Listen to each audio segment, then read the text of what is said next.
बिहार विधानसभा चुनाव से पहले सियासी हलचल तेज हो गई है। केंद्रीय गृह मंत्री अमित शाह ने जदयू अध्यक्ष और वर्तमान मुख्यमंत्री नीतीश कुमार को लेकर अहम बयान दिया है।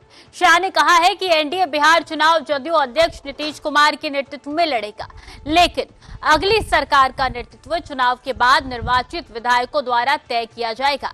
अमित शाह ने नीतीश कुमार को भारतीय राजनीति का प्रमुख समाजवादी नेता बताया और कहा है कि उनकी राजनीति हमेशा कांग्रेस विरोधी रही है। इसके अलावा शाह ने जदयू अध्यक्ष के जेपी आंदोलन में योगदान और आपातकाल के दौरान कांग्रेस के खिलाफ उनके संघर्ष को भी याद किया। बिहार में कुल 243 सीटों के लिए 2 चरणों में मतदान होना है। पहले चरण के लिए नामांकन का आज आखिरी दिन है। पहले चरण का मतदान 6 नवंबर और दूसरे चरण का 11 नवंबर को होना है। मतगणना 14 नवंबर को होगी।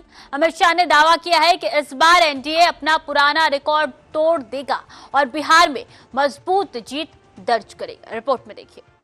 अमित शाह ने स्पष्ट किया कि वे ये तय नहीं कर सकते कि नीतीश कुमार अगली सरकार में मुख्यमंत्री बनेंगे या नहीं। फिलहाल एनडीए उनके नेतृत्व में चुनाव लड़ रहा है। शाह ने कहा कि चुनाव के बाद सभी सहयोगी दल मिलकर अपने नेता का चयन करेंगे। उन्होंने 2020 के विधानसभा चुनाव का उदाहरण देते हुए बताया कि तब नीतीश कुमार ने प्रधानमंत्री नरेंद्र मोदी से आग्रह किया था कि भाजपा की सीटें अधिक होने के कारण मुख्यमंत्री भाजपा का हो सकता था, लेकिन गठबंधन की भावना और नीतीश कुमार के सम्मान के चलते उन्हें मुख्यमंत्री बनाया गया। शाह ने ये भी कहा कि नीतीश कुमार की वरिष्ठता और अनुभव उनके नेतृत्व का आधार है। एनडीए में हर दल की बराबरी और योगदान को महत्व दिया जाता है। उन्होंने जोर देकर कहा कि गठबंधन का उद्देश्य केवल सत्ता प्राप्त करना नहीं बल्कि जनता के हित में काम करना है। नीतीश कुमार के स्वास्थ्य और नेतृत्व को लेकर विपक्ष द्वारा लगाए गए आरोपों पर अमित शाह ने प्रतिक्रिया दी। उन्होंने कहा कि नीतीश कुमार से कई बार व्यक्तिगत रूप से और फोन पर बातचीत की है।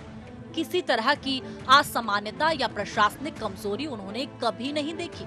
शाह ने ये भी कहा है कि उम्र के कारण कुछ समस्याएं संभावित हैं, लेकिन राज्य का संचालन केवल मुख्यमंत्री के ऊपर निर्भर नहीं करता। पूरी टीम मिलकर राज्य का प्रबंधन करती है। शाह ने नीतीश कुमार के व्यवहार, प्रशासनिक शैली और जनता के प्रति उनकी प्रतिबद्धता की तारीफ की। उन्होंने कहा कि बिहार की जनता ने हमेशा अपने नेताओं के कामकाज पर ध्यान दिया है और जनता की जरूरतों को प्राथमिकता देना ही किसी भी नेता की मुख्य जिम्मेदारी है। बिहार चुनाव से पहले अमित शाह का बयान। अमित शाह के बयान ने बढ़ाई सियासी हलचल। बिहार विधानसभा चुनाव से पहले हलचल तेज। गठबंधन निर्णय पारदर्शी और निष्पक्ष होंगे। अमित शाह ने महागठबंधन और कांग्रेस पर भी तीखा हमला बोला। उन्होंने कहा कि बिहार की जनता लालू प्रसाद यादव के शासनकाल को भली भांति जानती है और उस दौर की वापसी नहीं चाहती। शाह ने कहा कि कांग्रेस हमेशा छोटे सहयोगियों को नीचा दिखाने की कोशिश करती रही है। दूसरों को छोटा दिखाने से खुद कांग्रेस कमजोर हुई है। शाह ने यह भी जोड़ा कि इस अहंकार और जनहित की अनदेखी के कारण कांग्रेस ने बिहार से लेकर बंगाल तक अपना जनाधार खो दिया। शाह ने स्पष्ट किया कि एनडीए गठबंधन का लक्ष्य जनता के विकास और सुरक्षा, स्वास्थ्य, रोजगार जैसी समस्याओं का समाधान करना है। उन्होंने कहा कि इस बार की चुनावी रणनीति केवल विकास और सुशासन पर आधारित है। राजद नेता तेजस्वी यादव के घोषणा पत्र और वादों पर अमित शाह ने सवाल उठाए। तेजस्वी यादव ने कहा कि अगर उनका नेतृत्व वाला महागठबंधन सत्ता में आया तो बिहार के हर परिवार के एक सदस्य को सरकारी नौकरी दी जाएगी। इतना ही नहीं, अमित शाह ने इस पर टिप्पणी करते हुए कहा कि इतनी बड़ी संख्या में नौकरी देने के लिए लगभग 12 लाख करोड़ रुपए की आवश्यकता होगी, जबकि बिहार का बजट केवल 3.25 लाख करोड़ रुपए का है। शाह ने कहा है कि ये वादा आर्थिक और वास्तविकता के दृष्टिकोण से असंभव है। उन्होंने तेजस्वी यादव से पूछा कि इतनी भारी राशि का इंतजाम कहां से करेंगे। शाह ने इसे बिहार की जनता के साथ किए गए सफेद झूठे के रूप में बताया है।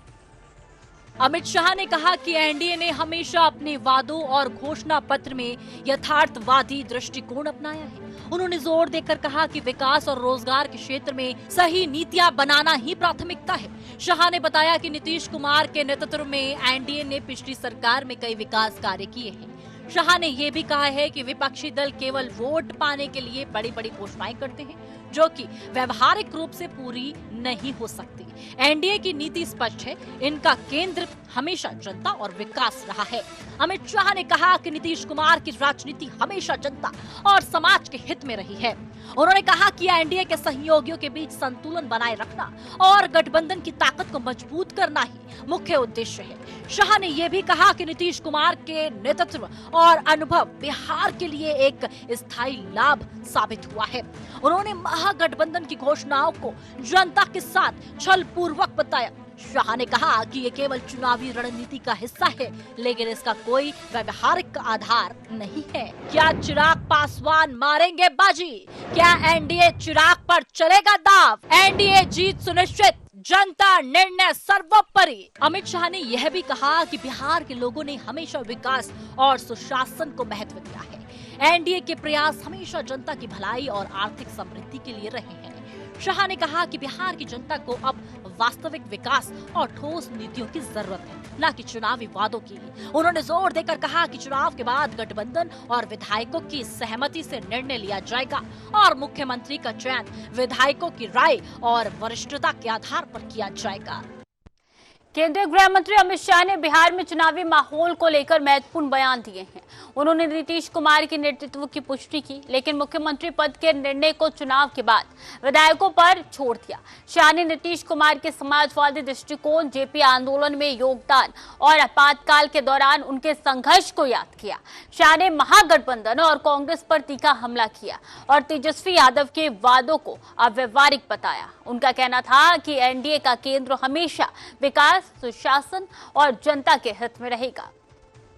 अमित शाह ने स्पष्ट किया कि एनडीए के सभी सहयोगी दल मिलकर बिहार विधानसभा चुनाव में एकजुट होकर चुनावी मुकाबला कर रहे हैं। उन्होंने जेडीयू अध्यक्ष और वर्तमान मुख्यमंत्री नीतीश कुमार के नेतृत्व और उनके राजनीतिक अनुभव की प्रशंसा की।